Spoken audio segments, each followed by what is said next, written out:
Yo, yo, yo, Nasty Nas continuing with the Mayday Take Me to Your Leader review. We have the next song, Dig It Out.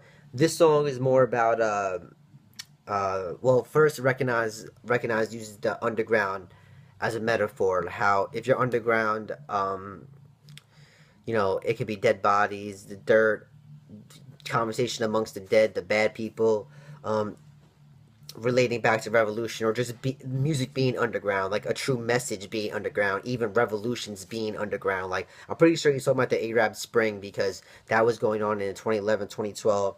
So I think if you're following, I think that's what he's referring to. And any type of revolutionary type album, you need songs to motivate the people, to let them know that there is corruption in government, there is corruption everywhere. You just have to open your eyes and find your research and just be intelligent about it. Um, Next track is Imprint. This song is about a close relationship with two people, and the singer Jovi Rockwell, I think that's her name. Correct me if I'm wrong. She counters everything Recognize says, and Recognize is more cautious about the relationship, and she's basically saying that she's giving it all, giving it her all, and she's thinking everything's going well, and he's just backing out because he's scared. It's a great song, kind of like Rem. Uh, it's a song you can just really just vibe out to. It's definitely one of the best tracks on the album. Next track is TNT. This track features Dead Prez, and this song reminds me of the opener song Badlands. Kind of has that same approach where it wasn't a single, but it has that same vibe at least. Um, but the difference is, of course, Dead Prez is ending out the verse, and he does kill it too. Continues with that revolutionary theme, which Dead Prez is most known for doing. Next track is Hardcore Bitches featuring Murs. Um, this song is exactly what the title is, and all of them do their thing on it. Not one of my favorite songs on the album, but definitely definitely a good track. Not one of my favorites, but definitely a good track. Doesn't hurt the album. Next track is Last Days. This track features Chris Calico, and this song might be in a reference of maybe putting your 2 weeks in notice on your at your job, and how you're not owned by anyone and you can build your own future. They use that. They go back to that a lot, especially Chris Calico's verse. Definitely a fun song. Not nothing extraordinary, but definitely a good song to vibe to. Um, Next track is track 13, Everything's Everything. This song is definitely about revolution and more what's going on in the United States at that time period with Occupy Wall Street, and they really break down of people from the people's perspective lashing out against government. How the 1% they only look out for Wall Street's friends and all the bankers, and they really touch on this, and definitely extraordinary. And the rest of the album is classic material. Just because this is their introduction to the game. Being signed to a major record label like Strange Music.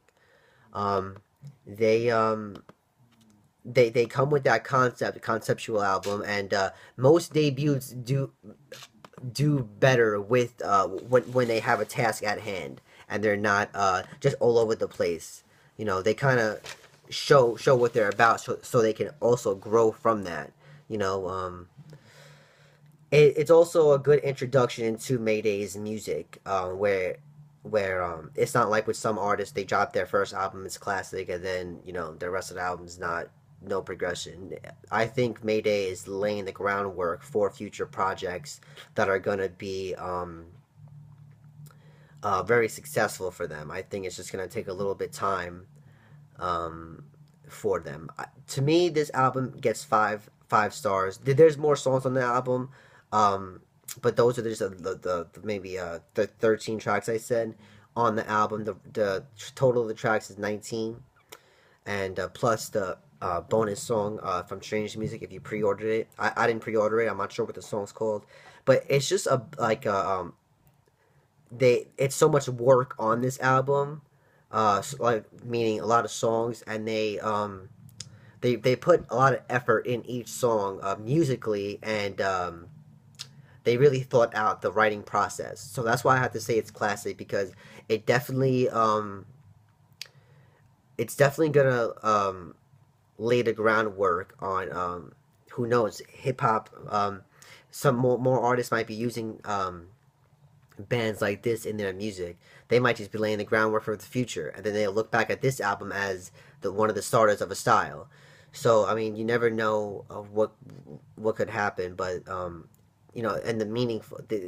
Every song is has meaning to it. It's not just some track after track of just like, you know, either bullshit or just like same old. And they really just wanted this to be special, and that's why I think it's special. So I definitely recommend Mayday, Take Me to Your Leader, and definitely their follow-up album Believers was an amazing album also. But that's another video for another time. So check me out, Nancy Knox 89. Check out my Introspections to Life um, playlist, and let me know what you think of my own music, and I'll be back with another review. Take care.